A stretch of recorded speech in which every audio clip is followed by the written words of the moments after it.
Tonight we have 5 stories, from tales deep in the woods to creatures lurking in our very own homes. Thank you to all of tonight's writers. Remember to send in your story if you'd like to have it featured. Stories can either be submitted at my subreddit r/slumberreads or my email that can be found in the description. Be sure to drop a like if you enjoy. Subscribing if you're new is also very much appreciated. Stay safe out there. Enjoy the video, and as always, I hope you all have a great night.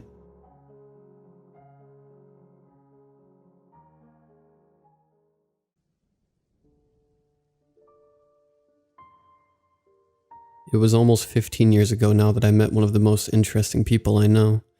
True to that nature, I also met him in one of the most interesting and unexpected ways.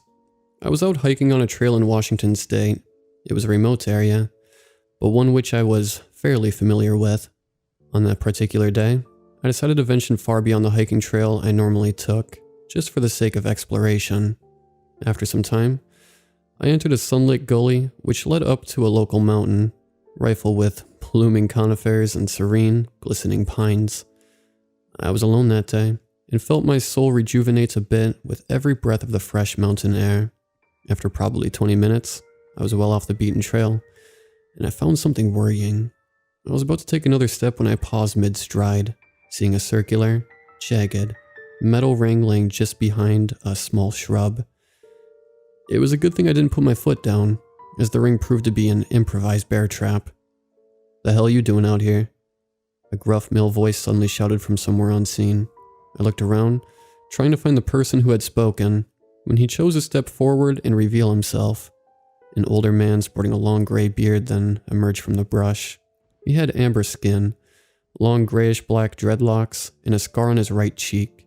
He wore a raggedy brown coat that looked hand-woven, and old jeans patched in multiple spots by mismatched fabric. His eyes burned like campfires, and his hands clutched a bolt-action rifle with his lip cradled a sizable wad of chew. "I asked you a question, son. What are you doing here?" After fumbling on my words for a moment, I was finally able to piece together a response. "I was just out hiking. Sorry. I didn't know anyone lived out here." The man seemed to silently inspect me for a moment. I felt my pulse soar in my chest, as I wondered what he intended on doing. We were, after all, completely alone out there. "You see that trap back there, son?" He pointed to the same trap I had narrowly avoided stepping on a minute earlier. I nodded and swallowed hard. He tilted to the side and spewed a mouthful of tobacco spit into the dirt. "Guess that means I gotta hide him better." He stared at me completely deadpan, and I felt my heart plunge into the depths of my stomach. I thought he was some maniac hillbilly cannibal, hell-bent on having me for lunch. But then he suddenly burst into a fit of raspy laughter. I was left there confused and partially horrified, as the man continued to cackle for several seconds. "I'm just kidding, son." He wiped a tear from his eye and recomposed himself as I continued silently debating whether or not I should run like hell. He slung the rifle over his shoulder and smiled at me. "Apologies, buddy. My wife always said my sense of humor was a bit dark." I eyed the man over, and he suddenly seemed less sinister than he had a moment ago. There was a sense of jubilance in his gaze, like he was genuinely happy to see me. It's hard to explain, but it kept me from running. I forced a laugh myself. Good thing for both of us, I guess. This hiking has given me a major case of swamp ass. Can't imagine I'd taste too good. The man burst out into laughter once more, and this time I joined in. In that moment, I knew I had found a new friend. The man formally introduced himself not long after as Mark Hastings.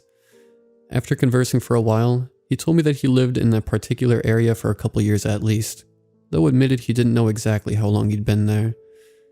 He said he left the city behind in '96, and seemed quite surprised when I told him the current year was 2020. Mark's accent was something which struck me as quite interesting, as it was one I couldn't quite pin down.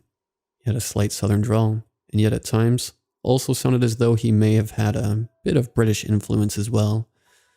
He pronounced words like again as again, and had a strange vocal inflection.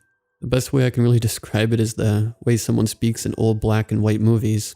Proper, and yet somehow country. We got to talking, and he told me more about himself. He said he used to do construction back in the day, and when his wife got sick with cancer, it really changed things for him. He said she battled it for almost 30 years, but eventually lost the fight. Afterwards, he was left alone, and with a mountain of medical bills to account for. Rather than paying them off and attempt to move forward, Mark chose a different path. It's funny, you know. You work your ass off for years, begin building the life you want with the woman of your dreams, and then it all just falls apart for no good reason. Then when you're at your lowest, good old Uncle Sam comes in and slaps you with a bill you ain't never gonna pay back. So I say, to hell with them. To hell with their taxes and debt. Out here, I am truly free. There ain't nothing left for me in the real world anyway. There was a distinct glimmer of pain behind his gray eyes as he said it, and I felt myself feeling sorry for him. He wasn't at all what I expected when we first met. Just a normal guy whose life fell apart. Not at the fault of his own. In a way, I found it sort of admirable. The system had beat him down, and yet rather than just accept it and be a good little wage slave, he left it all behind with one big middle finger. I visited Mark pretty regularly after that, and tried to make the trek out to see him at least once a month. He always seemed to have a smile on his face when I came to visit. Soon enough, he even invited me back to his cabin for a fresh meal and some drinks. I was a bit hesitant at first, but decided to accept. Part of me expected him to prepare a meal of squirrels and tree bark when he first offered, but I couldn't have been more wrong. Mark made us a fresh rabbit stew with some homegrown potatoes and bread he had made from scratch. On top of that, he even had his own home-brewed ale to wash it all down. It was surprisingly delicious, and it really made me admire Mark more for his resourcefulness. He wasn't just some half-assed camper. He was truly a man of the land. His cabin was reminiscent of one that would have been used by early 18th century trappers. A handcrafted stone chimney was his only source of heat, while animal pelts covered the walls and strips of meat were drying on his jerky rack. There were 2 couches in the main room constructed of whittled wood, and bearing hand-woven pillows stuffed with feathers. He had no electronics of any kind, claiming he didn't need these technologic doohickeys anyways. Mark had 2 bloodhounds, Rally and Daisy, that lived there with him, and were his only real companions. I eventually asked if he ever missed civilization or got lonely out there, but he immediately refuted the question. For a while, yeah, but not anymore. It's easy to forget about society when society already forgot about you. I really grew to admire Mark, and even cherish our friendship. Over our mini meetings, he would tell me stories about his life, told me all about his business and his wife before she passed. The way he spoke about her in particular truly broke my heart. He was a man who met his soulmate and built a life he loved with her, only to have it all ripped away by the cruel hands of fate. More than anything, though, Mark was always ready to tell me how much he hated the government. I think that was what made me like him the most. One night, he and I were drinking some of his homebrewed honey ale and chilling around his campfire. He had just got done telling a story about a 5-point buck that he had narrowly missed a few weeks earlier. He finished with admitting that he heard some weird, loud noise from the woods that scared it off before he could fire. The detail got me thinking, and since I've always been a fan of the paranormal and whatnot, I figured I'd go ahead and ask him. You ever seen anything really creepy out here? Mark's eyes opened wide, and he immediately lowered the mug from his lips. He wiped the suds from his bushy beard and stared down at the campfire for a couple seconds. I could tell he knew exactly what I meant. He then chuckled and rocked in his chair with a smug grin. Zach, I tell ya, you don't know creepy until you've spent some time out here. He then began to tell me a story of when he had first began living out there. He said it took him close to a year to finally assemble his cabin, at least partially.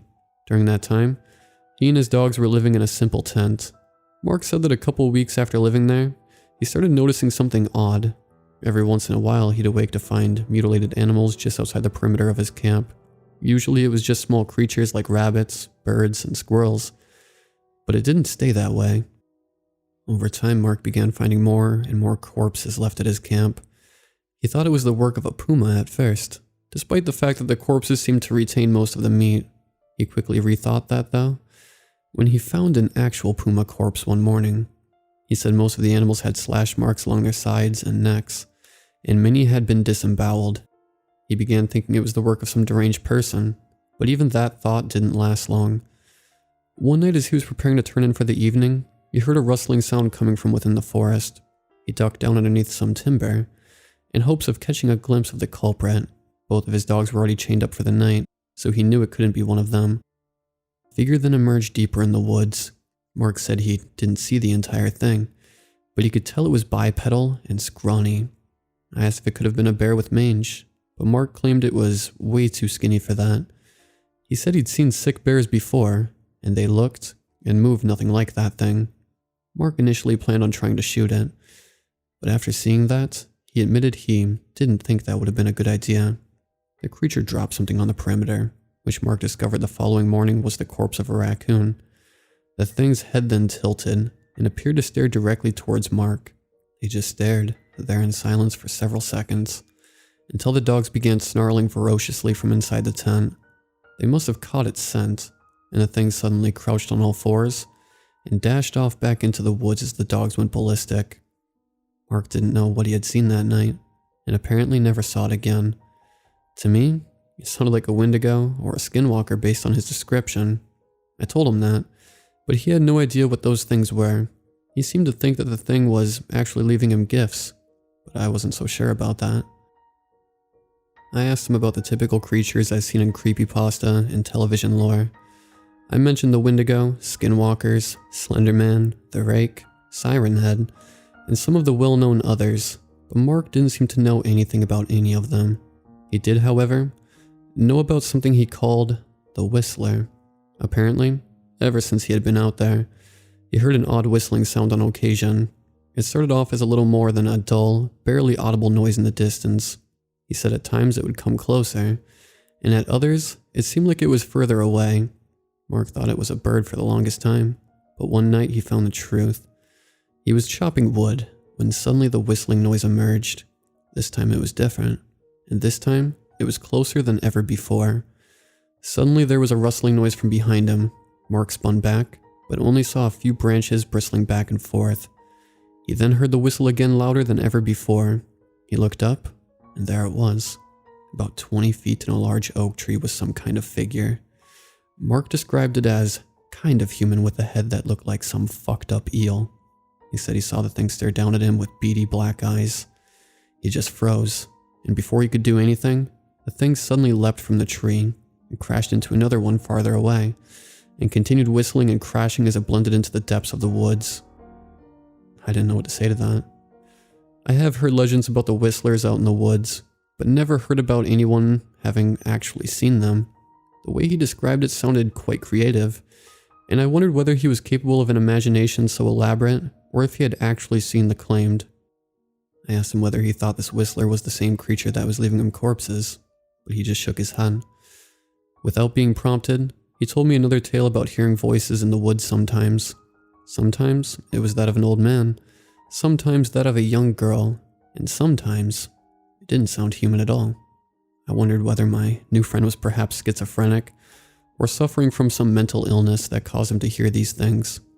I obviously didn't tell him that, but his claims had to be met with some amount of skepticism. What do you think it was? Mark leaned back, and his head swiveled on his shoulders. No clue, son, and part of me hopes I never find out. He went on to explain that he'd continued hearing voices on occasion, but never saw who or what was making them. He seemed to think all the voices were coming from the same entity, though. Without being prompted, he took the conversation in an entirely new, accusatory direction. It's the goddamn government, Zach. Messing with things they got no business messing with. He then delved into a conspiratorial rant about how the government, and specifically the guys in black trucks, that were up to some really shady antics. He said they knew about the gates in the forest, and had been actively trying to open them. He didn't elaborate on what exactly he meant by that. You see them out here? You know, government, CIA? Mark looked confused. CIA? He asked. It was my turn to look confused then.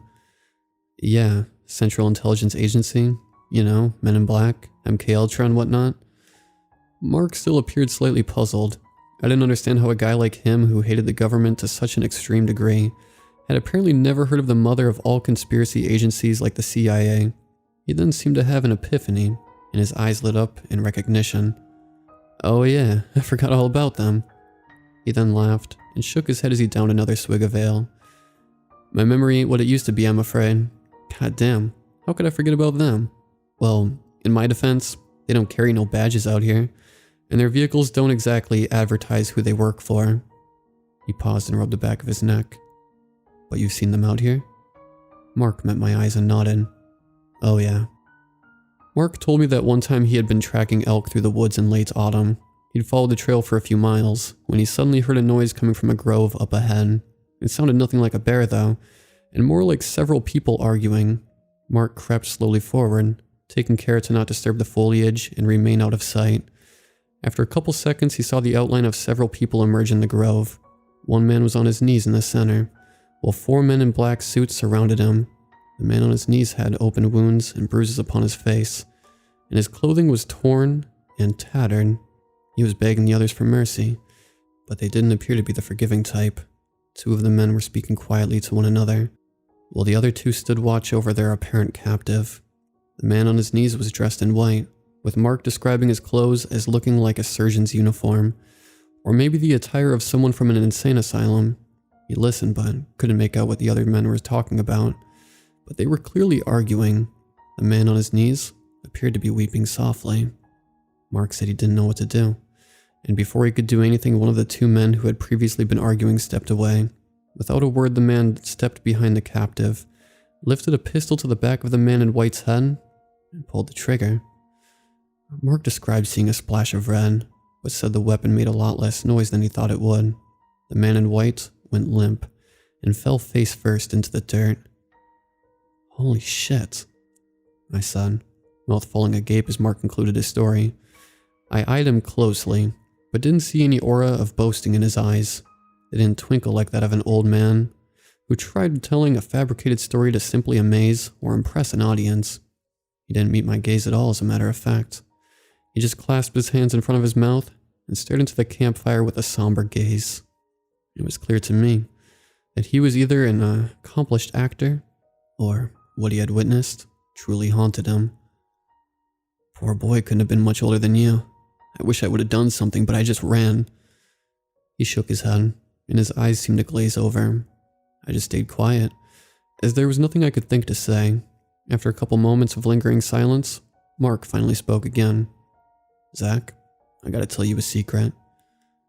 He looked me in the eye, and I gulped down the lump in my throat. I don't particularly care for the government. I chuckled, and Mark let out a small laugh. I think you've mentioned that once or twice, I replied with a laugh. Yeah, suppose I have. But it's not just because the IRS is after my ass. It's because of things like what I saw that day. It's because government corrupts by its very nature. It takes what it wants and destroys those who oppose it. Ain't no justice, no considerations, and nothing you can do about it. Now, I don't know the details of what they were disagreeing on that night, but I guarantee you, that boy didn't deserve what he got. I nodded, but wasn't entirely convinced that he witnessed what he thought he had. You sure it was the government that did that? Could have been drug dealers or mafia. Mark hunched his shoulders and gave a snide chuckle. What's the difference? I chuckled, but didn't have a response. Well, I see why you'd think that, but that's because you ain't spent as much time out here as I have. But what you don't know, and what no one is supposed to know, is about the tunnels. I peeked an eyebrow at that moment. Tunnels? Mark grinned and nodded back. There are a series of tunnels that run deep below the earth. Gotta be a couple dozen of them within a few miles of us now. Government knows about them. Maybe they built them, but, well, I doubt that. I think they're just interested by what's inside. And that is?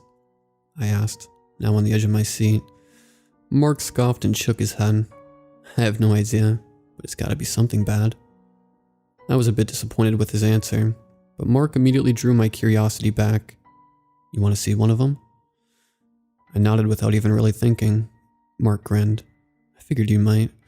It's a bit late in the day to go now, so what do you say we head out there first thing in the morning? I agreed without hesitance, and promised to return the next morning to meet up with Mark. I walked back down the trail that day with my imagination running wild. As I mentioned, I liked Mark, and very much enjoyed our conversations. To me, he was somewhat like a compassionate grandfather, with a plethora of exuberant stories that may or may not have been slightly exaggerated. I thought about all he had told me, about the animal carcasses, the whistling thing, the voices, and the tunnels. I wanted to believe him, but urban legends around in our day and age, I was well aware that perhaps he had just concocted these stories after his decades of isolation. I needed to see some proof for myself. Dew glistened on the leaves illuminated by the crimson sun rising over the hills as I set off the next morning. It was a bit chilly as I walked, but thoughts of the unknown kept me warm as I walked. Before long, I arrived at Mark and I's usual meeting spot and found him already waiting there for me. He greeted me, and without hesitation we began the trek out to his spot. We made small talk on the way, mostly about asinine topics like my family and work. About maybe 15 minutes of walking, we rounded a small bend tucked behind a small grove of trees. Mark stopped out in front and turned to face me. He then grinned and outstretched his hand to the right. I followed his gesture and felt my jaw strike the floor. There was an opening in the side of the hill that was lined with smooth stone and bricks. It was quite enormous, with the perimeter having to be at least 15 feet wide. The opening appeared collapsed and the entrance was filled with rubble and dirt, looking as though someone had intentionally yet clumsily sealed it. "This is the tunnel?" I asked. Mark nodded. "One of many, but it wasn't sealed up like this last time I was here." "How long ago was that?" Mark shrugged. "Don't know. Maybe a year or two." I looked back at the collapsed tunnel. It was clear someone had gone through a great deal of effort to construct it, but the construction didn't look like a mining operation. I'm no expert in mining or anything, but I can't imagine they would spend time laying brick and creating such a wide entrance. Maybe I'm wrong about that. But the more curious fact was, why had it been sealed up? I thought maybe it was just vandals, but that explanation somehow didn't satisfy. "What's inside?" I asked. Mark paused for a moment and stared towards the wreckage. He then shook his head and spat into the dirt. "Bad things." I hoped he'd elaborate on that, but he didn't. I mean, it'd have to be for someone to seal it up like this, right? That's an impressive hole. Would have taken a great deal of effort. He was right about that, but I still felt there was information he was withholding from me. "You think this is the government's work?" Mark nodded. Not a single doubt in my mind about it. Mark's head then suddenly flicked to the side, and he stared out into the trees as if someone had alerted him. I watched the color drain from his cheeks as his mouth pursed open. "We should go. I don't like lingering here for too long." I didn't argue, as clearly something had spooked him. He and I trekked back to his cabin, checking his snares on the way back. Mark found a pair of rabbits in his traps, and after swiftly snapping their necks, he slung them over his shoulder. We got back to his cabin, and Mark set to work on harvesting the meat from the rabbits for his stew. I sat around, petting Daisy and Rally as they slobbered all over my knee and panted endlessly. "I don't think I ever told you about the scariest part of living out here, did I?" Mark asked. I looked up from the two dogs and stared at him, heart now beating with excitement. Mark sauntered over, carrying the meat of the rabbits along with a clump of chopped vegetables. He dumped the plate into the simmering cauldron on the fire, then took a seat across the fire. I stayed silent as he stared down at the flickering flames in deep thought. There are things out there that people don't know about. Creatures, places, and things that would seem to defy all explanation. The advancement of society and technology has led people to believe they're safe, and for the most part, they're right. So long as they stay out of the woods, those things can't get them, but there is something that can. Mark paused and looked me dead in the eye. I call it the silence. He paused as if to allow the words to accumulate the dread he felt they deserved. I had an inkling of an idea where the conversation was headed, but just waited for him to explain. There's been rumors about it for a very long time, and it's something that has been affecting humanity for centuries, if not millennia. People have only just begun to realize it, but if they knew the true extent of what's going on, well, no one would ever go into the woods again. He paused and leaned in to stir the pot a bit before sitting back. People disappear, Zach. No reason for it, no explanation, and no bodies are ever found. The cases seem to defy all explanation, and it happens again and again. Mark then suddenly grunted and began rubbing his eye. Ah, damn smoke. Sorry. Where was I? The disappearances, I replied. Mark seemed suddenly hesitant, as if he didn't know whether he should continue. Yeah, the disappearances. I don't particularly like talking about this if I'm being honest. It's not really my business, but you're a good kid, Zach, and I know you come out here a lot, and I'd be devastated if anything were to happen to you. Dread crept around me like dozens of little spiders scurrying on my flesh. I couldn't help but raise my guard, and wonder where exactly this conversation was headed. Mark went on to tell me about this silence he mentioned. He said if I ever was walking through the woods and everything went completely silent, I was to drop to my knees and put my face in the dirt immediately. He said to stay that way until sounds returned to normal. And what if the sound doesn't come back? I asked, spine tingling with anxiety. Mark looked me dead in the eye, and his words offered nothing of comfort. Then God help you. He said no more about the subject, and I didn't push him on it. It was clear he really wasn't comfortable discussing it beyond his initial warning. If he had any theories about what was responsible, he didn't voice them. The whole conversation had given me strong missing 411 vibes, and I wondered whether he was referring to the same phenomena. Both of us just sort of lingered in silence for a while, as the stew finished cooking. A few minutes later, Mark leaned in and scooped 2 servings into bowls, handing one of them to me. The stew was delicious as well, and I happily scarfed it down as Mark provided his hounds with their dinner as well, although didn't so much as nibble on his own serving. What do you think about mimics? I don't know why exactly I asked, but the thought had suddenly arisen in my mind. Mark seemed to perk up, but yet stared back with a look of confusion that seemed to contradict his reaction. I'm sorry, what? Mimics, I clarified. Some people call them imposters or liars, things that look and try to act human but aren't. Mark stared back at me, and a small grin slithered into his face. Now what would make you ask a question like that? Mark's grin evaporated, and he stared back with something akin to contempt.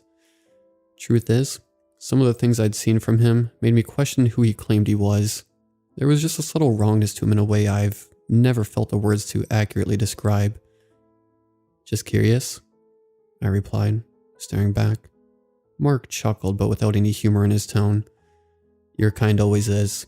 Ever since your brothers took up arms against one another in the War of Grey and Blue, your curiosity has been quite insatiable.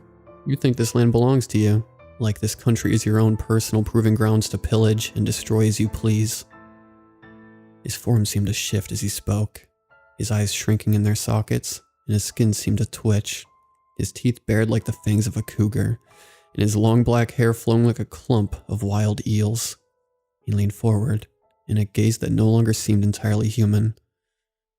Zach, there are things out here that your world of science and logic will never understand, and these things are better left alone. He and I just stared at one another, and I felt my heart beginning to thump away in my chest. I thought about his words, the War of Grey and Blue. Could he have been referring to the American Civil War? Why reference that event specifically? What year did you say you moved out here? I asked. Mark grinned again, now appearing more menacing than ever before. 96, 18, 96? I shook my head. I don't understand, I replied, shaking my head. Your kind never does. His voice had suddenly changed, becoming more high-pitched like that of a young girl, his head cocked to the side, and his grin grew almost literally ear to ear as his mouth stretched impossibly wide. Your kind has conquered this world. Both beast and nature bow at your might. You live in comfort, convinced that there is nothing that can hurt you anymore. His voice changed again, sounding like a raspy Scottish man with rolled R's. But you are wrong. His voice had changed again, like that of a young, rebellious boy resisting his parents' wishes in a juvenile defiance. Mark then stood, and his form extended, making him tower over me and the campsite. Even Daisy and Raleigh started altering their form, like they were also simply hiding their true form. I rose and backed away, no longer seeing Mark as the friendly hermit I had thought him to be. I thought that moment would be my end, and that the beast which hid itself in the form of Mark was prepared to devour me whole. Before he did, I had one final question I had to ask. What are you? Mark chuckled, his form continuing to grow abhorrently inhuman. He then shook his monstrous head. Wrong question. His words bellowed forth, spoken in the chorus of 1,000 voices all in unison. I took another step back, wondering what it could have meant by that. It then struck me. What do you want? The thing I had once known as Mark stared down at me with an entirely inhuman gaze. To watch and protect. We stared at one another, and I attempted to understand what was happening. After all he had told me, and his time devoted to actually speaking with me, part of me almost wanted to believe his words were meant to reassure me, like he was conveying that it was me, or more generally humanity as a whole, he wished to protect. After ruminating on it for a while though, I don't think that's the case anymore. Why are you telling me all this? The thing I had once known as Mark grinned, as if that was the question he was waiting to hear. So that you can tell the world. And so, I have. I left Mark and that trail behind, and I have not been back since. That's why I'm here now, to tell the world, as the thing I once knew as Mark instructed me to. I don't even know why or what exactly I'm supposed to be telling. Maybe that Mark is not human, and that there are things in the woods that will never be fully understood. Or maybe that he is watching, and something has given him a great deal of power for some reason. I wish I had more answers, but I had to share this, regardless of whether anyone will believe it. And needless to say, I don't think I'll be visiting Mark again anytime soon.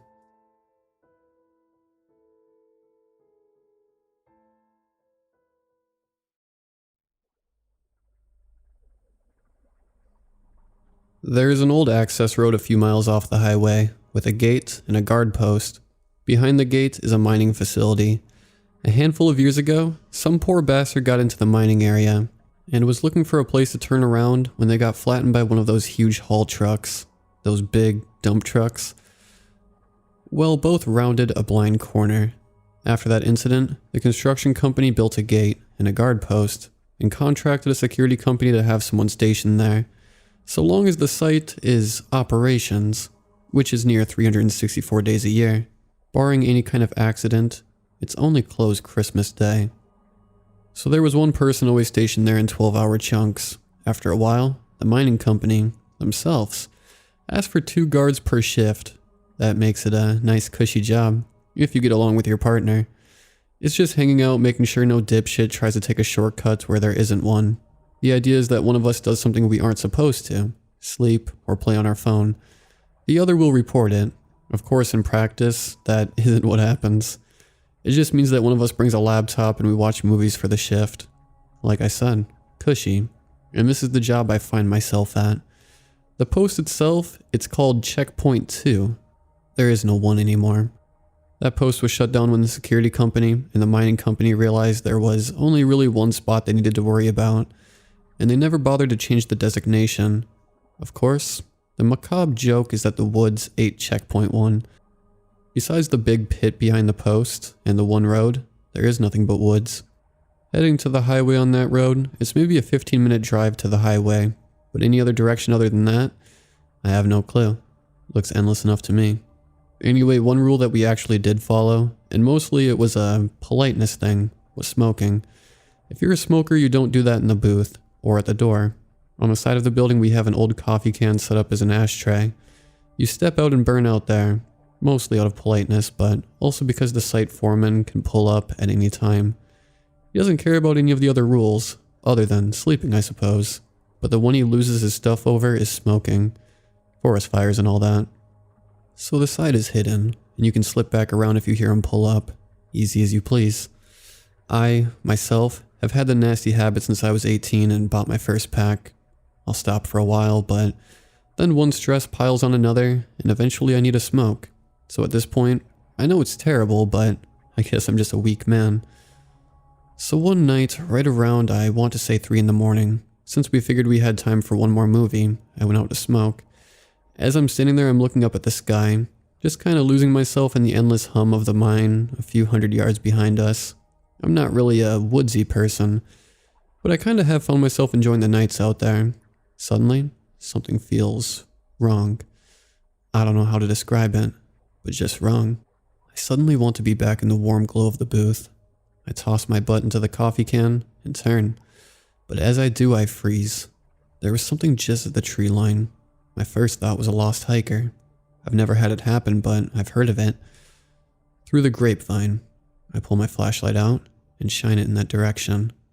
What was there was in the shape of a human, but if I had to judge by the tree next to it, the thing had to be 7 feet tall, and it didn't seem to have any clothes on from what I could see, or was wearing wet or very tight-fitting clothes.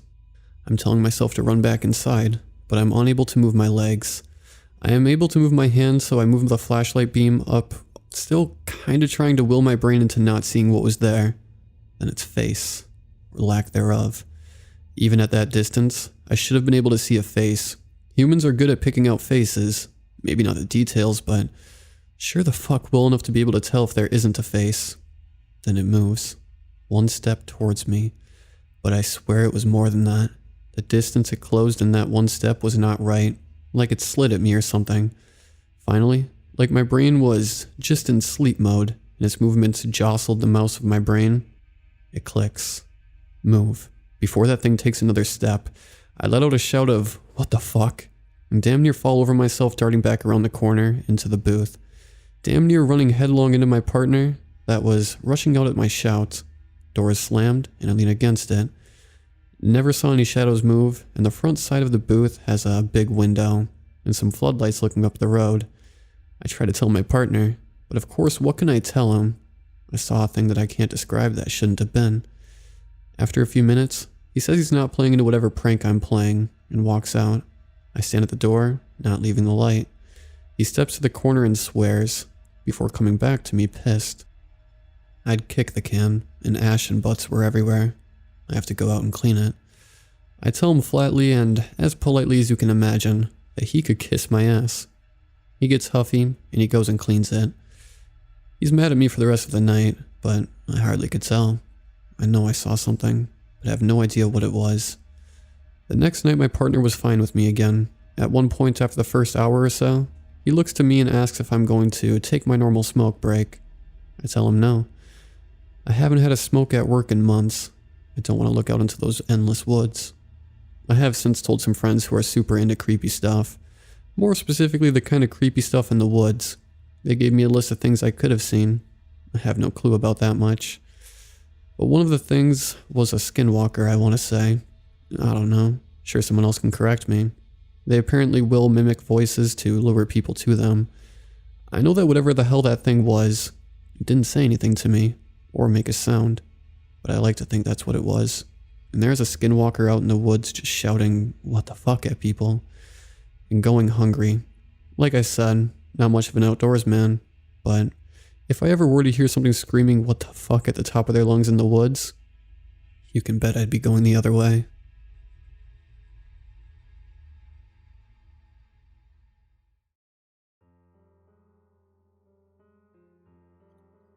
Always listen to those older than you. Sometimes, they may know more things than you. Where should I start? Well, I guess from the beginning. From young, my parents would always drop me off at my grandparents', since they were too busy with work, and my grandparents were willing to look after me. We all lived in blocks of flats, however my grandparents would have the specific set of rules when staying over. 1. Never go out during 10 p.m. to 12 a.m. 2. Make sure the entrance and windows facing the communal corridors are locked and closed during 10 p.m. to 12 a.m. 3. If you hear any noises outside the corridors during 10 p.m. to 12 a.m., do not look outside. Little me was curious about these 3 rules my parents always told me. The first and last time I checked, the only answer I got from Granddad was, "Well, I'm guessing ghosts roam outside at these hours." I don't know what they do to you if you break the rules, though. Want to find out? He said with a mischievous grin. Little me was easily frightened, and Grandma was not pleased. Eventually, as I lived over at their house, I got used to the rules. I barely went out at all, since my grandparents lived in a different district from where I lived, and where I lived was where all my friends were. Plus, due to my strict parents, I developed a habit to be in bed by 9, and the fact that I was scared silly by dear old Granddad, so during my childhood living there, I didn't have any problems. When I asked my parents about the 3 rules, They shrugged and chalked it up to some superstitious nonsense. They didn't want to insult my grandparents' culture, though. They can do whatever superstitious acts as long as they don't get hurt. I rarely go over to their house these few years. Old people don't use modern technology. They don't like the idea of modern devices. They don't have a Wi-Fi router, consoles, or a computer. Well, what can I say? I do love staying over, but the comforts of modern technology, what can I do? Yesterday, both my parents were busy with work and had to drop me off at my old babysitters, my grandparents. I remember arguing to them, "I'm a teenager already, can't you just leave me at home?" I was frantic. I had plans to do a raid with my friends. That stupid spiky dragon was really hard to beat. If we didn't do this raid today, we'll have to rearrange a few weeks later since my other friends have part-time jobs. My parents told me that they didn't trust me alone, to which, quite frankly, I'm insulted. I'm a law-abiding citizen. What do they think would happen when they're gone for 2 days? Invite friends over? With the virus? Please. I have no intentions of getting infected. Snort crack? Smoke cigarettes? Drink alcohol? Hell no. The worst I'm gonna do is probably a sizable dent in their power bill. With all my gaming. And an empty fridge. Well, after they said good old grandma and pop misses me, how could I resist? I reluctantly agreed and told my friends that I couldn't play with them. When I arrived, Grandpa, and especially Grandma, absolutely smothered me in hugs and kisses. With mostly, "I've missed you so much," and the usual, "You've gotten taller. You're skinnier now," proclaimed my grandma. "Tisk tisk, you have to eat more. Come, I've cooked you all your favorites. It's lunchtime, isn't it? Come, you must eat more." I've put on more calories than that time I had an ice cream eating contest with my friends. I've won with 4.5 tubs, but at what cost? It was getting to 7 p.m., and my grandparents started to get ready for bed. "You didn't forget the rules we told you, right? Come, help me close and lock the door," my grandfather said as he drew the curtains and locked the window shutters. I was pretty curious about these 3 rules. I never really asked the residents who lived on this block about these 3 rules, though it seemed that they knew as I heard doors and windows being shut, and the curtains drawn, and the window shutters locked. Looks like they all closed up hours before the time. No doubt a precautionary measure. As I closed and locked the door, I noticed a little gap at the lower door hinge. It was small enough so no one could see out, but it may be small enough for a phone to slip through. I glanced back, and my granddad was already on his way to bed. Grandma's probably in bed already. I know. At this point you're shrieking. That's exactly how stupid people in horror movies get killed, cursed, or something bad. Well, in my defense, I was really curious. "Hurry up already, would ya? You know where you'll be sleeping, right?" Grandpa called from his bedroom. "Yeah," I called back. "The guest room as usual?" "That's right, and you'd better not stay up too late playing your games, okay?" My grandma called at me. I pulled out my phone, removing the casing, and slid it through the gap, camera facing the corridor. If anything passed the apartment block, the camera would capture it all. The phone was in an angle where nobody outside could dislodge and or steal the phone. I pressed the record button and headed to bed. I was playing Breath of the Wild on my Switch with my headphones on. A glance at my watch told me that it was already 11:53 p.m. I waited until 12 a.m. and waited for an extra 10 minutes just in case. I tiptoed to the door and slid out my phone. If my grandparents knew about this, they would give me a big earful. My grandfather's lectures can last for hours, and I'm not going to risk that. I cut the recording and sighed. The mystery of the 3 rules can wait. For now, I've stayed up pretty late and I should be sleeping already. This morning, I tried to wake up early to watch the video in secret, but damn old people really know how to wake up early. As I entered the living room, I heard my grandma bustle around in the kitchen. She called out to me that she's cooked breakfast, and my share's on the table. I excused myself after breakfast, and went to the toilet where I could watch the video in complete privacy. I wish I'd never recorded the damn video. The video played and nothing really happened during 10 p.m. This block of flats have 12 floors, and the apartment I'm on is in the 8th. Whatever's happening is probably happening on the other floors.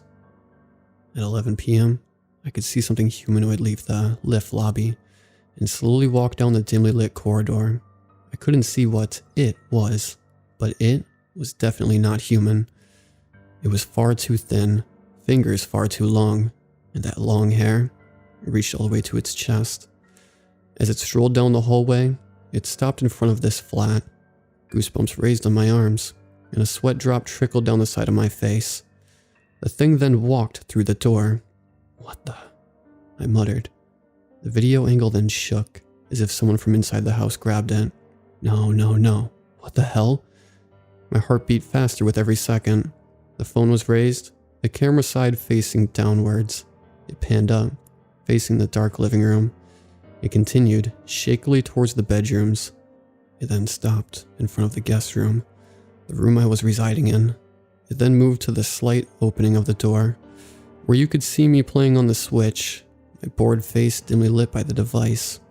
It then bent down, and a long twisted finger started scratching at the base of my door. My hand started shaking. What if I didn't have my headphones on? What if I looked at the door at the wrong time? What would have happened to me? 11:10 p.m. was when it was done. I walked back to the entrance, slid my phone back into the gap, and exited the house. The video then ended with me grabbing it and cutting the recording at 12:13 a.m. I came out of the bathroom, and my fear must have been visible on my face, as Granddad remarked how pale my face was. What the hell was I going to do with this recording? Call the police? What am I going to say? A ghostly break-in? What in the hell even was this thing? I stood in front of the guest room and bent down. At the base of the door, faint but visible scratches could be seen. Watch out.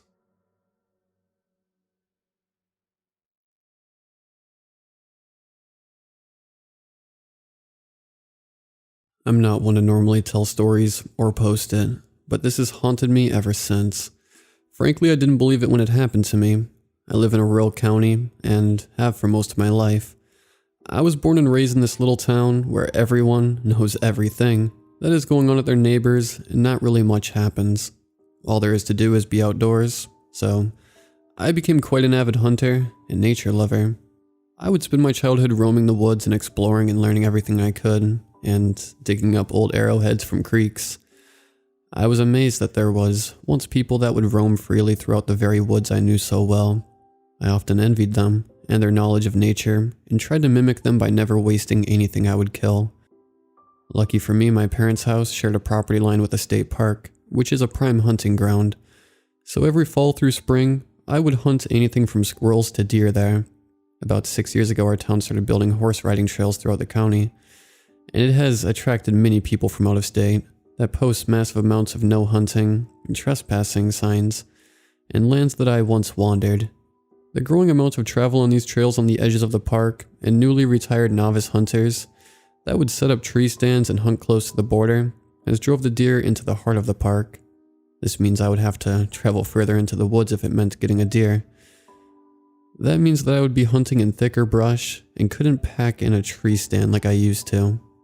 The thought of that never bothered me the slightest because I've always been a fan of tracking and stalking. This year I decided to hunt in one of the parts that is extremely hard to get to, and I haven't been to before. When the season finally rolled around after what felt like years of me preparing a bag, packing food, and camping gear, checking maps for possible landmarks where deer would travel, and getting my Marlin 4570 sighted, I couldn't be more ready. I got up well before sunrise, that way I could slip in unnoticed to the bucks that would be more preoccupied by chasing does than me. After a short drive, I get to the trailhead and make my way into the woods. There is nothing like the feeling of the cold air on my face and a small light guiding me through the familiar twisting and turning foliage that makes me feel more at home. After hours of walking, the sun started to peek out through the tree line, illuminating the land in golden streaks of light. By that time, I had packed up a set of tracks on a pretty worn out deer trail that twisted up a steep hill. I followed the trail, watching my step on every twig and leaf as to not make too much noise and startle my prey. Eventually I made it to a valley where I was sure the deer would be. But as I made my way around the bend of the creek, I heard that telltale puff of air a deer lets out when it can tell something is up. I froze and scanned the woods slowly, searching for the white flashes of his tail. All of a sudden the deer trampled off, and I was positive it couldn't have busted me. I was downwind, and it sounded far enough away that it couldn't have seen me. As I was standing there looking for the track of my lost deer, the woods fell silent. Not a normal kind of quiet, but an ear-piercing, maddening quiet. I know nature is noisy, and this is wrong. Crows call in the distance, the sound of squirrels rummaging throughout the leaves like a bulldozer through a load of gravel, or just the sound of swaying trees in the wind. Anything is a natural sound, but this was off. It felt like the world stopped. I felt very uneasy, like I was being watched by something just out of sight. As I was looking through the brush, I heard something. It didn't belong in nature, and almost sounded like a voice. At first, I thought it was a horse rider that had gotten lost, so I stepped towards where I heard it come from and said, "Hey." As soon as my foot touched the ground, it was like someone had unmuted a movie. Nature sprang back to life, and it startled me a bit. I quickly brushed it off, and by this time it was getting late, and light was slipping through, so I set up camp and told myself I'd find the track in the morning. As I laid in my tent, I kept hearing rustling outside, but I figured it was just another squirrel. The next morning I woke up and started to pack my things back up when I noticed something sticking in the side of a tree trunk. It was an arrowhead that was stuck in the tree that I had tied my tent to. From the looks of it, it had been there so long it was almost completely swallowed by the tree, and only the notches and lower part were visible. Seems like some old hunting grounds, so I might be in the right place, I thought with a smirk. I set back off on my hunt for my wandering deer deeper into the woods than I had been in a very long time. On my expedition through the brush, I caught a whiff of the most distinctive smell I've ever smelt: fresh blood. It was a small blood trail following along the path of my deer. I was a little confused, but followed it to find a rabbit lying on the track, twisted and mangled. It wasn't eaten, just killed, twisted and contorted in an odd fashion and torn in two. I've never seen any animal do that. Anything that lives in these woods would have made a quick snack out of it, but not this. Then the silence grew, and the overwhelming feeling I was being watched was back. I quickly looked around, hoping to just see a flash of whatever lied beyond my view through the thick forest. That was when I heard the high-pitched laugh. It sounded human, but it was off. It didn't stop, but only grew faster. I threw my gun to my shoulder and scanned the maze of trees around me. Then, it stopped. There were still no noises besides my breathing. I heard what sounded like someone talking, but it wasn't making any sense to me. Like gibberish, but repeating what felt like a sentence. I yelled, "Who's there?" Then it stopped. The stillness making my ears scream, searching for a noise or direction.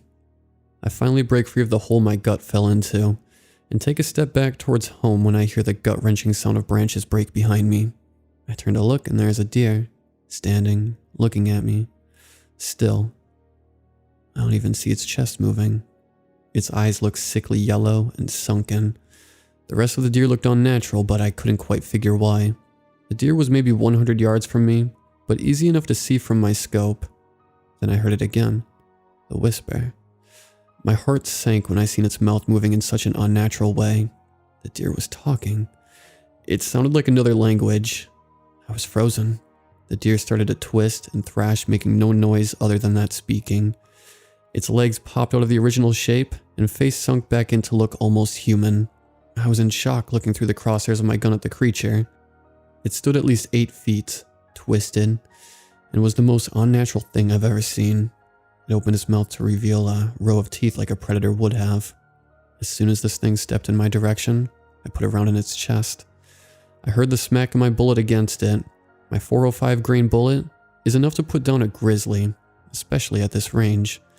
But the creature recoiled slightly and let out a almost childlike cry before taking another step towards me. I sent 2 more rounds at it, and both let out a thud of a solid contact.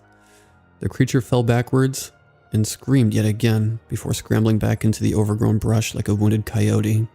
I stepped towards the area I shot the creature, and to my surprise, there were no types of tracks. Not that I would follow this thing anyway, but most importantly, no blood. I shot this thing 3 times, and not a single drop of blood anywhere. I hastily turned around and made my way back to safety.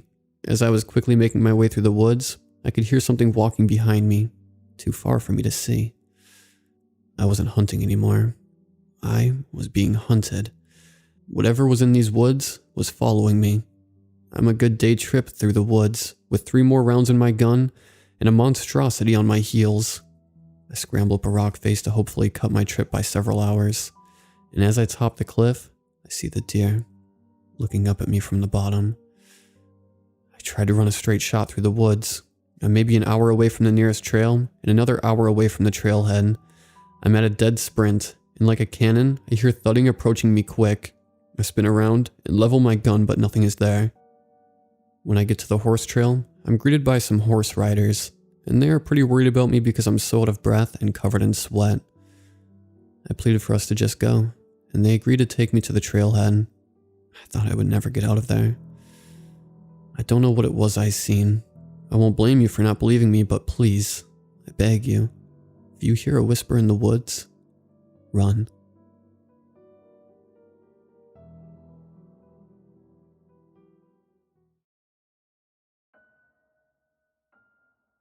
Let me preface this by saying that I live in a very quiet part of Minnesota, and the area I live in is not one that has a lot of people actively living in it.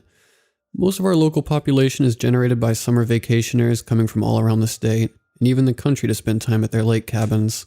Anyway, there's a house on my street, about a mile down, and technically speaking, the house is the closest thing I have to a next door. Again, this area is pretty sparsely populated. I've lived here most of my life, about 20 years, and as long as I can remember, this house has been empty.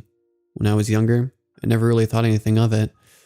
It's a ways away, and I never really went out onto the road because we had enough property I didn't feel the need to explore over there. But as I grew older, I also grew more adventurous, and on a few select occasions, some friends and I would go poke around it just to see what was what. This house was weird. First off, it was oddly slanted. Like it wasn't built by someone who knew what they were doing. It had a detached garage that I've never seen open even once in my entire life, and a kid's playhouse in the backyard that was completely rotted out and filled with junk. Once, on permission from the owners, my dad and I took a look inside. On that first trip, I don't remember anything very interesting. The house was completely empty, but there was always something off about it. The floor plan was strange. You had to enter through what I can only describe as the bastard offspring of a pantry and an above-ground cellar, which led into a small T-shaped hallway between the kitchen and a bedroom. The kitchen then was connected to the living room, which split off into another bedroom, which had a staircase leading to the second floor. There was a room attached to the kitchen and living room, but I never saw it opened. Based on what I could see from the outside, it can't have a very large room. The staircase leading to the top floor was incredibly narrow and very poorly designed. It sloped at odd angles, and the ceiling was too low. I remember thinking that even as a kid. The upstairs itself was just flat out wrong. It was filled with cubby holes and nooks and crannies built into the walls that all seemed to connect. The rooms were far too small, and there was a bathroom that had a tub that seemed to be filled with either blood or rust. But the lights didn't work, and we didn't bring a flashlight. That was the other thing. It was too dark upstairs, even in the middle of the day. The floor up there was slanted too. If you were to put a marble at one end, it would roll on its own all the way to the stairs. I never liked that place, and I never went back. Until a few years later. That's when things got weird. My friends and I had always floated around the idea that the place was haunted. I mean, how could you not, right? But we never had any proof of anything, and we never tried going in. Until one day when I was feeling extra cocky, and I wanted to show off. I broke in through the window to the weird cellar pantry thing, and unlocked it for everyone else to follow. Things were different this time. The house felt heavier, off, more so than before. We brought along some camcorders to film the house, and started doing so as soon as we were all inside, but they suffered from technical problems the entire time. The first thing I noticed was that the side room I had never been in was open, so we all walked over to it. It was small, enough to be either a walk-in closet or a children's bedroom, and had the only piece of furnishing in the entire building, a dresser. And on top of it was the only solid object in the house, a small, maybe 2 to 3 inch tall, figurine of the Virgin Mary, placed squarely in the center of the dresser, staring straight ahead. Being stupid teenagers, we knocked it off the dresser, onto the ground, where we left it. We then tried to go upstairs, but before we could even get 1 foot on the first step, our camcorders, of which we brought 2, simultaneously shut off, just instantly powered down, with both of them displaying a single message on their screens. Goodbye. They were two different brands. Goodbye was not the message either displayed when you powered them off. We heard a door slam somewhere in the house, and we all collectively noped the fuck out of there. Not to be discouraged though, we rallied outside and decided to go back in. It was probably just the wind after all. Problem was, there wasn't any wind that day. We tried to get back in, but curiously, the door which we had left unlocked was locked again, so we had to break back in through the window. This time, just myself and my close friend Levi went. The rest were too scared. We didn't even make it into the living room when we saw into the side room, to see that Mary was back on the dresser, and was turned now, to stare directly at us.